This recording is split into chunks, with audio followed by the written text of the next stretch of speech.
And how is that going to change the internet experience for all of us? Second question is the 80-20% rule in your employees' time and all that, right? How do you calculate the 20% of your employees' time? Because I understand they got a free working time, flexible working time. Yep. And how do you make these people actually work the other 80% of their time? Thank you. Yeah, so I'll take the second question first because I think that's incredibly important. And also in the manner you framed it, it gives me an insight into maybe working culture here. And by the way, I've worked in many companies before Google, so it's very much the same. Trust is implicit in everything we do at Google. We don't measure this, by the way. We don't measure that, because if you think of 80-20, that's basically 4 days you do work and then the 5th day you do your experimenting, right? Mathematically speaking, no, we don't. We don't measure this. We don't have timesheets. Trust is implicit in everything that we do.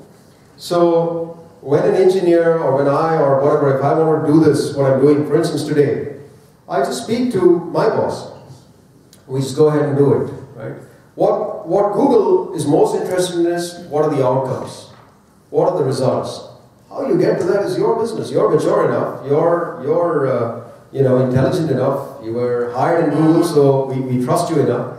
Because if that's not the case, at some stage or the other, it will come up, right? I mean, you'll get noticed.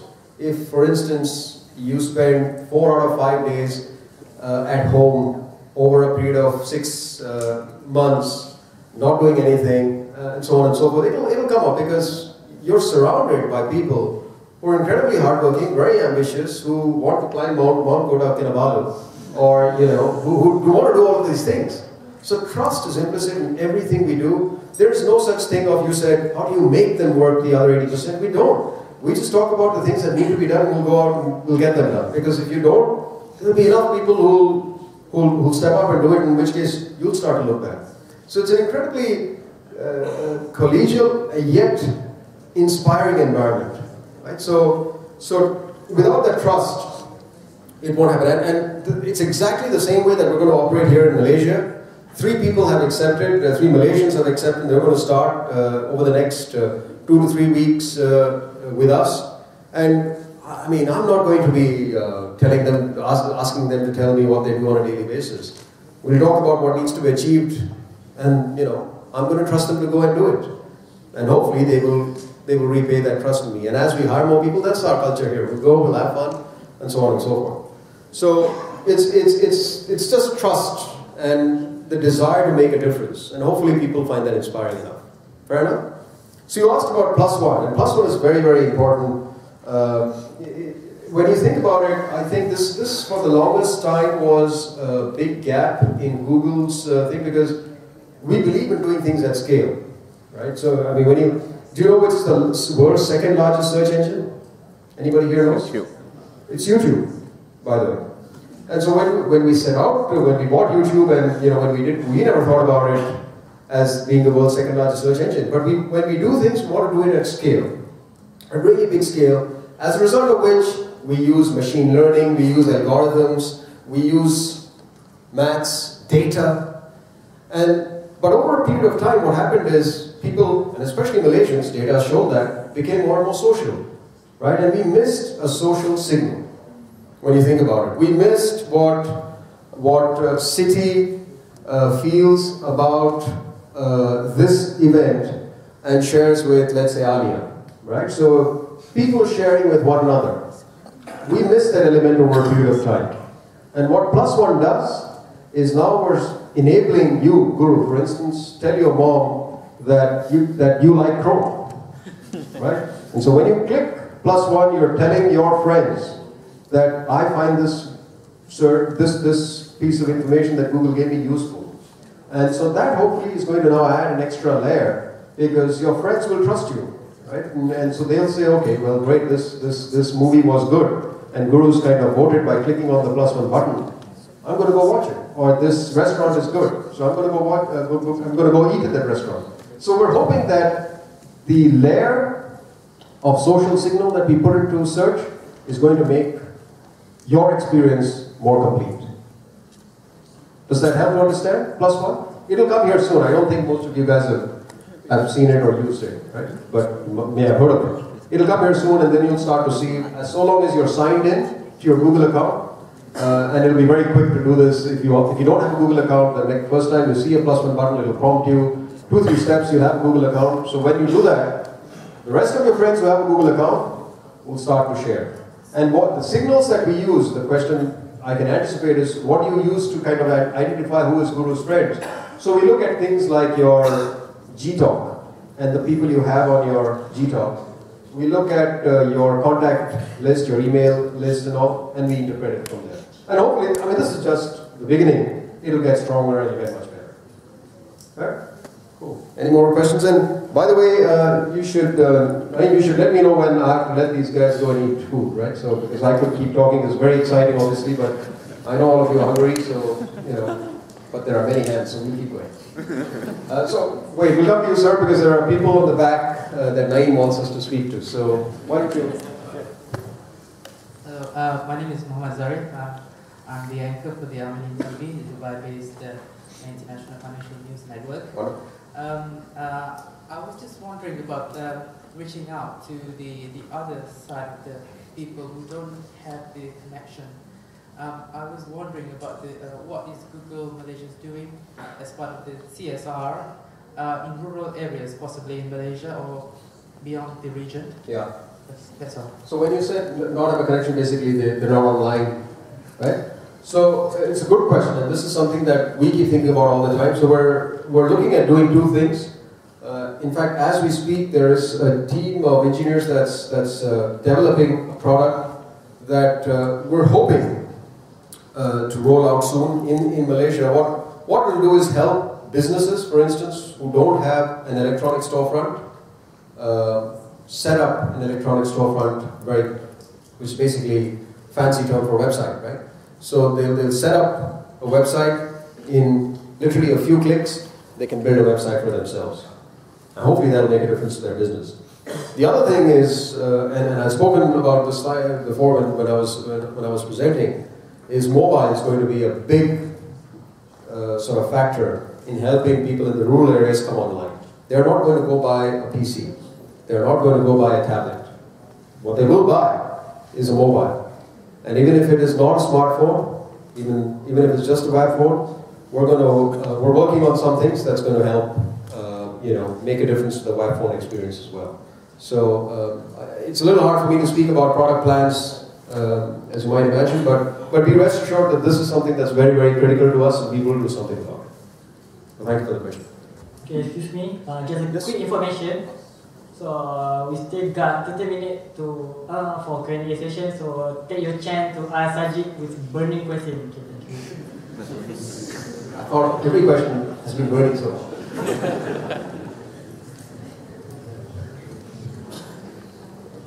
Hi, my name is William.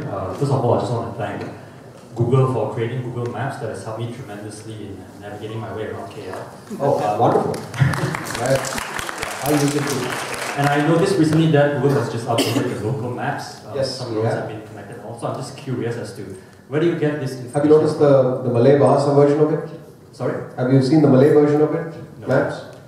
But I mean Malaysia, Malaysia. Okay. KL. Cool. So I'm just curious as to where you obtain this the mapping information, and how do you update it? Is it from local authorities, or did you get it done yourself somehow? And the second question is, when is Google Street View coming to KL? Yeah, good question. So I'll take the second one first. So we're working with various government departments to get the necessary clearances, etc., so that we can start to do Street View work. So it'll be still some time because once we collect the data, we have to program it, translate it into bytes and code and make it useful to all of you. So it'll be some time, but there'll be some interesting stuff we're going to do around it, which will involve all of you hopefully. So you'll hear more about that later. But we are going to do it. It'll come eventually.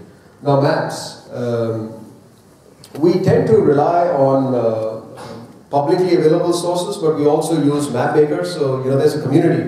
There's a technical community that's available. There are people in this room who this gentleman sitting right here in the front row works very closely with the technical community in in Malaysia. There's another colleague of mine sitting here. Even he works very closely with the community here in Malaysia. So what we do is we work with map makers, local people who provide content, who build these maps, and we kind of bring it all together. So there are local providers that give us this.